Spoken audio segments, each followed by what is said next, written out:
בוגר אוניברסיטת יורק בטורונטו, International Business Management and Marketing. הוא השתלם בתוכניות המשך מתקדמות בניהול משא ומתן באוניברסיטת אוקספורד, וכן בפיתוח בר קיימא של הארגון הבינלאומי WWF One Planet Leaders.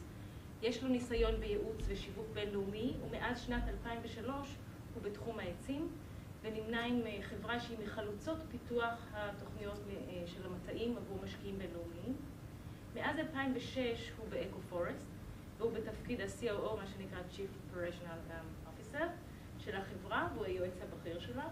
הוא פיתח תוכניות השקעה ומודלים עסקיים, בעיקר למשקיעים באירופה ובצפון אמריקה, ואחראי על פעולות המשרדים השונים של החברה שם.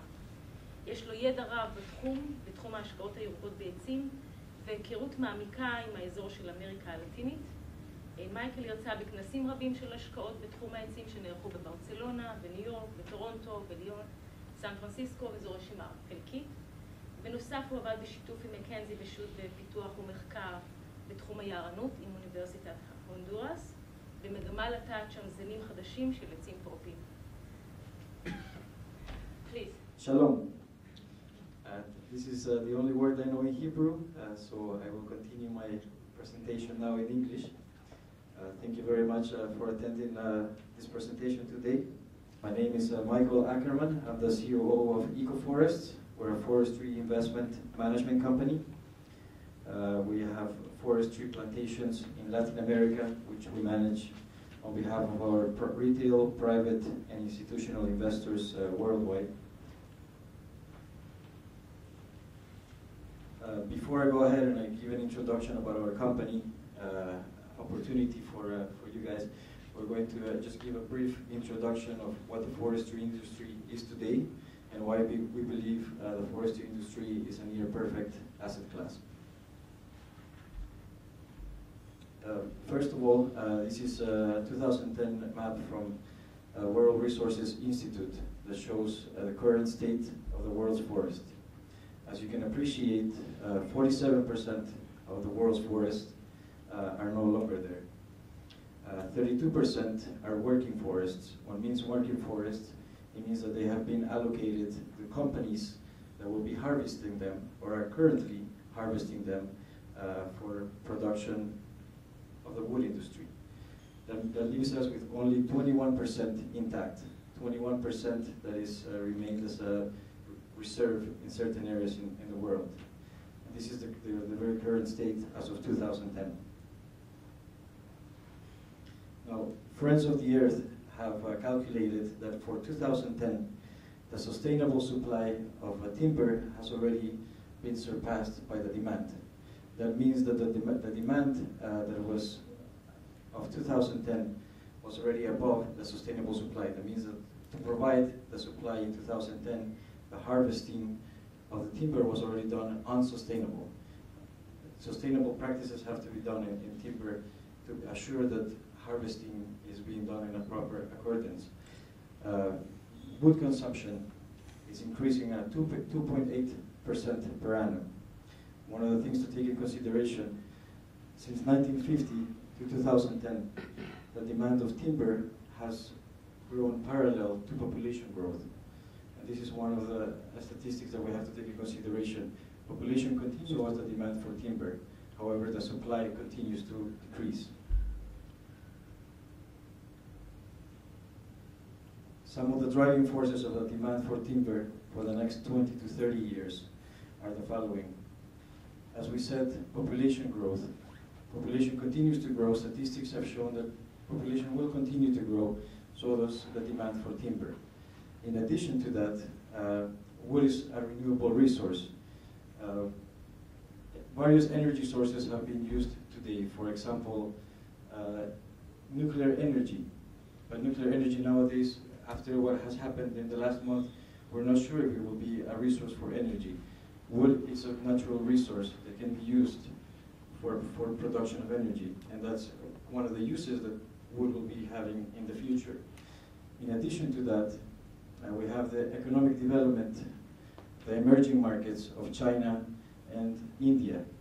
The McKinsey Global Institute has posted in their statistics that the rural of population of China will shift from 530 million to 840 million within the next 20 years. What that means is that there's people are moving from rural urban areas to the rural cities in China. China has 530 million people in the rural areas.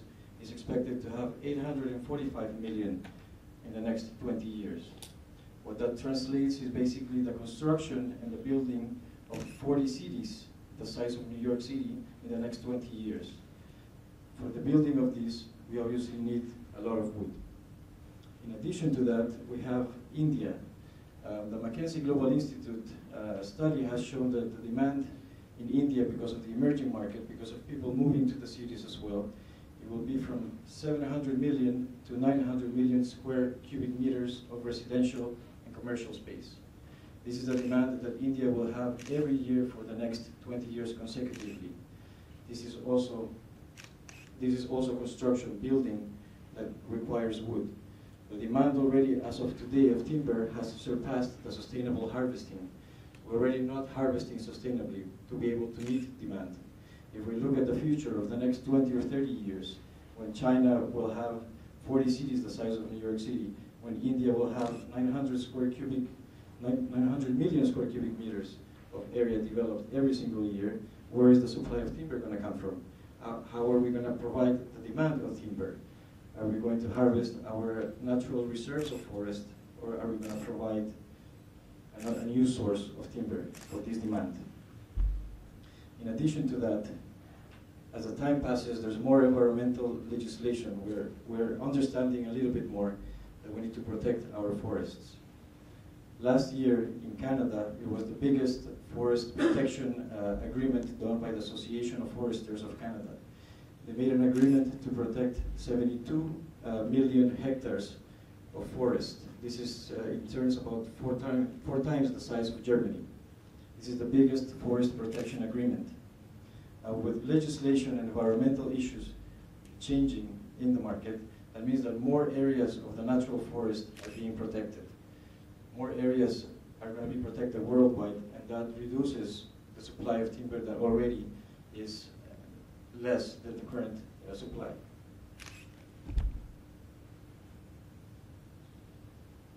Now, why is timber a near perfect asset? This is why we all want to know, why is timber a lucrative investment? Why is it near perfect asset? Timber investments have been around for over 100 years. It's not a new form of investment. Especially in North America, timber investment companies have been investing for a long time. In the past, obviously, if you wanted to invest, you would have to invest large amounts of money. You would have to locate the proper area to develop these projects. We have broken down this project to make it more accessible to immediate investors. But timber is a near perfect asset. It has outperformed the Standard & Poor's since 1910. It is the only asset class that has continued to rise in 3 of the major market collapses of the 21st century. It is an inflation hedge. It is an inflation hedge because it's a commodity. So when there is inflation, commodities go up, so the timber goes up. So it always fights inflation. So it gives you an inflation hedge, posting your returns as real returns. Looking at the risk in terms of, you would think forest fires, floods, earthquakes, the climate is changing nowadays. A properly managed forest is different than a natural forest, than an aboriginal forest. I know here in Israel last year there was a big forest fire. So it was, yesterday you can see in the news there was a big one in the United Kingdom.